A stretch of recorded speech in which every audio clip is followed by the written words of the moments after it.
বাংলাদেশ সীমান্তবর্তী এলাকায় হাওয়ালার মাধ্যমে টাকা লেনদেনের অভিযোগে মঙ্গলবার কলকাতা সহ রাজ্যের একাধিক জায়গায় তল্লাশি শুরু করেছে ইডি। উত্তর 24 পরগনার মধ্যমগ্রাম, বনগাঁ, ব্যারাকপুর সহ আরো একাধিক জেলায় তদন্ত চালাচ্ছে কেন্দ্রীয় তদন্তকারী সংস্থা। মধ্যমগ্রামের বাসিন্দা এক মহিলার বাড়িতে সকাল থেকে হানা দিয়েছেন তদন্তকারী সংস্থার আধিকারিকেরা। প্রাথমিকভাবে জানা গিয়েছে, বাংলাদেশ থেকে বেশ কয়েকজন মহিলাকে কাজের টোপ দিয়ে এদেশে নিয়ে এসেছিলেন ওই মহিলা।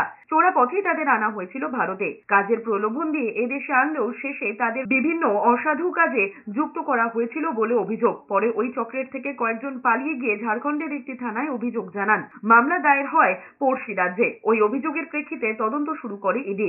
ঝাড়খণ্ডে দায়ের হওয়া অভিযোগের প্রেক্ষিতে ইডি তদন্তে উঠে আসে বাংলাদেশ থেকে অনুপ্রবেশের সঙ্গে মোটা অঙ্কের টাকার লেনদেনের বিষয়টি। পরে সেই কালো টাকা হাওয়ালার মাধ্যমে বিভিন্ন জায়গায় ঘুরিয়ে সাদা করার চেষ্টা হয়েছে বলে সন্দেহ তদন্তকারীদের। অনুপ্রবেশ ঘিরে কালো টাকার লেনদেনের তদন্তে একটি ক্যাব ব্যবসার তথ্যও ইডির হাতে উঠে এসেছে বলে সূত্রের খবর।